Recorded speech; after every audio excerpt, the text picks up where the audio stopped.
નમસ્કાર મિત્રો, કેમ છો? આશા રાખું છું તમે બધા સહકુશળ હશો. હું પણ સહકુશળ છું. તો આજે ફરી એકવાર તમારા માટે નવી સ્ટોરી લઈને હાજર થઈ ગયો છું. તો ચાલો મોડું ન કરતાં આજની સ્ટોરી શરૂ કરી છે. એની પહેલાં કહેવા માગીશ, જો ચેનલ પર નવા હો તો સબસ્ક્રાઈબ કરી લેજો, વિડીયો પસંદ આવે તો લાઈક કરી દેજો અને ભાઈબંધ દોસ્તાર ફેમિલી મેમ્બર સાથે આ વિડીયો શેર કરી દેજો.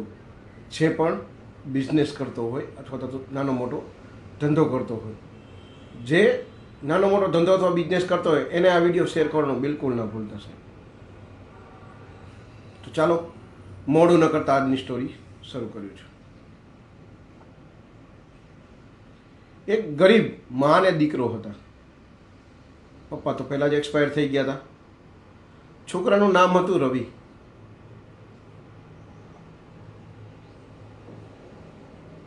માં ઘરના વાસણ કરી, ગરીબ ઝોપડપટ્ટીમાં રહેતા વાસણ કરીને જેમ તેમ છોકરાને ભણાવતી. છોકરો પણ હોશિયાર હતો. ધીરે ધીરે ધીરે ભણી 10મું 12મું સુધી ભણ્યો.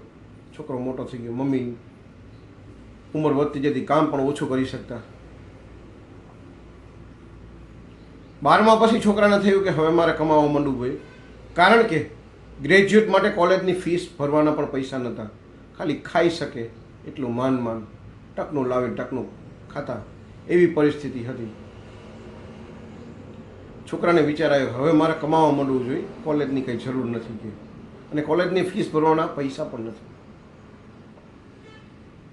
છોકરો કામ ગોતતો ગોતતો ગોતતો એક જગ્યાએ ગેરેજમાં ગયો. ગેરેજમાં વાત કરી કે શેઠ મારે કામ શીખવું છે. શેઠને પણ ગેરેજવાળાને પણ કામની જરૂર હતી. છોકરાને રાખી લીધો. ધીમે ધીમે ધીમે ધીમે રવિ રહ્યો કામ શીખતો ગયો.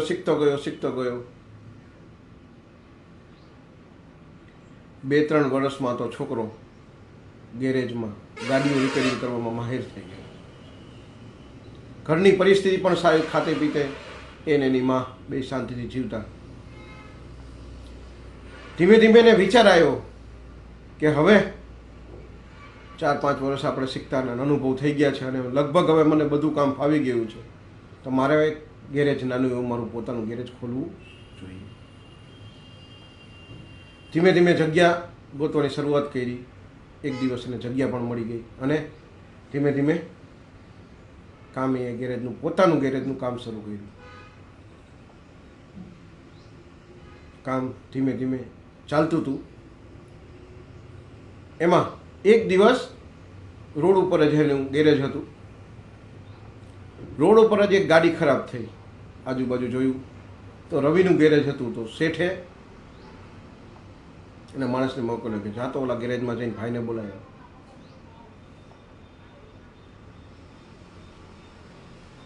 ડ્રાઈવર જઈને ગેરેજમાં રવિને બોલાવ્યો. રવિ જોયું. 10-15 મિનિટમાં તો ગાડી એની ઓકે કરી, ચાલુ કરીને આપી દીધી. અને શેઠ પણ ખુશ થઈ ગયો કે છોકરો હોશિયાર લાગે છે. શેઠે રવિનો નંબર લીધો. રવિનો સ્વભાવને જોઈને, વિનમ્રતા જોઈને શેઠે નંબર લીધો કે ભવિષ્યમાં કોઈ પણ ગાડીનો પ્રોબ્લેમ હશે તો હું તને ફોન કરીશ. રવિ કે કાંઈ વાંધો નહીં શેઠ. થોડાક અઠવાડિયું 10 દિવસ થયા તો શેઠનો ફોન આવ્યો કે રવિ મારા ઘરે આવી જા ને, 1-2 ગાડી પડી છે, એ ચાલુ નથી થતી. રવિ ફટાફટ જૂનું એવું મોટરસાઇકલ લઈને શેઠના ઘરે પહોંચી ગયો. જે ગાડી હમી કરી દીધી એ શેઠનો ફોન આવ્યો હતો. ઘરે જોયું તો 2 ગાડી પડી હતી.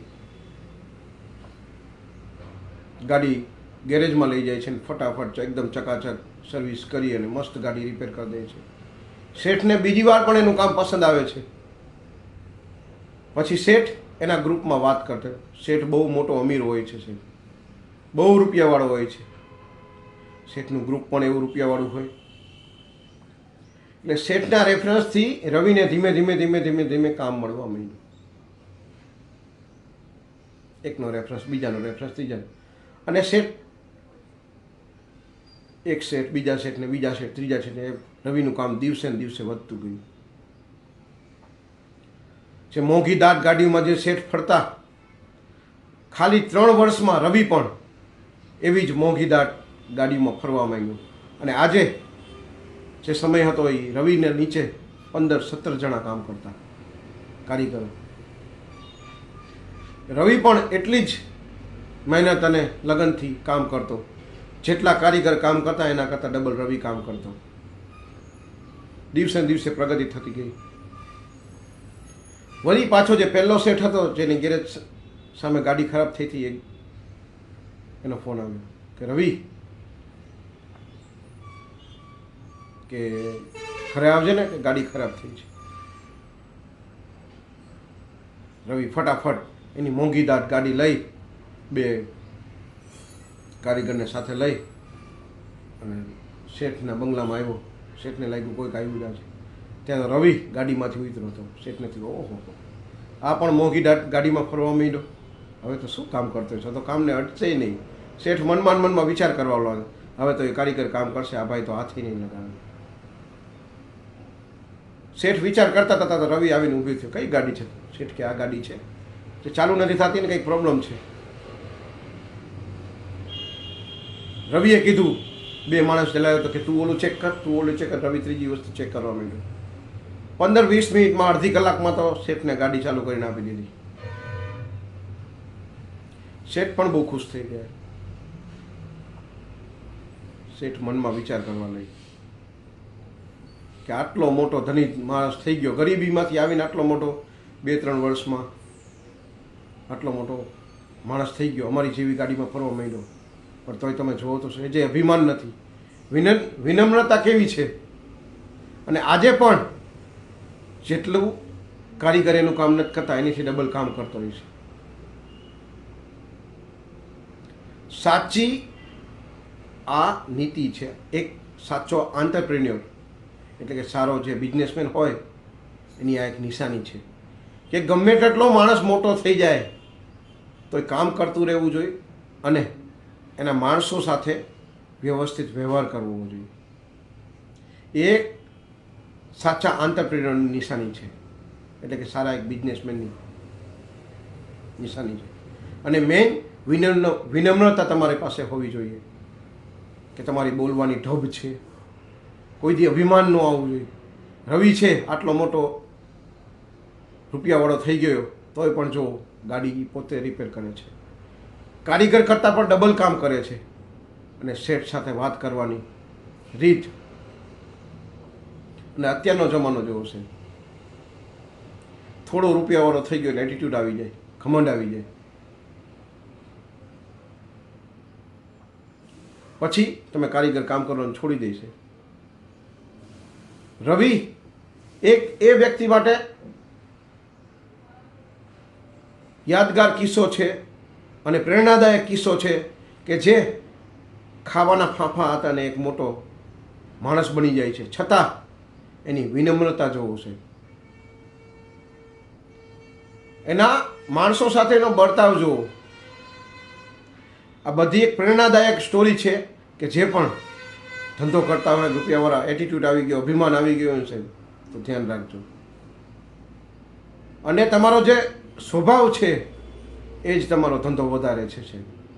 તમારા માણસો જે નીચે કામ કરે છે એના સાથે તમારો વ્યવહાર કેવો છે એ તમારો ધંધો વધારે છે.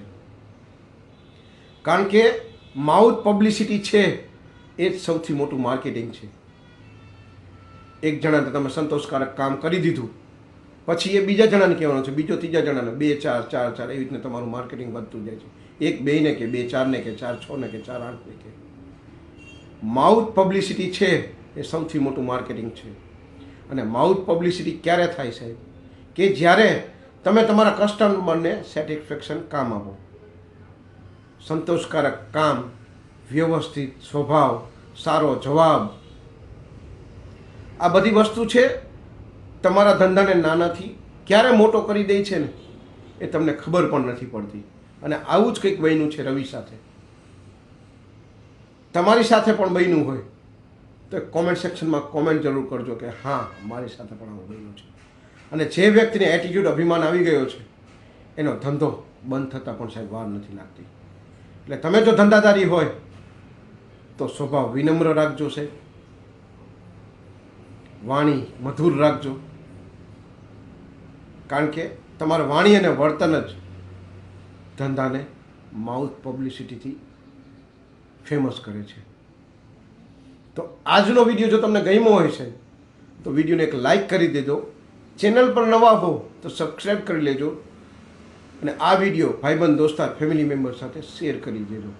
જે પણ નાનો મોટો અથવા મોટો ધંધો કરે છે એને જરૂરથી આ વિડીયો શેર કરજો. તો આજ માટે આટલું જ. જય હિન્દ, વંદે માતરમ દોસ્તો.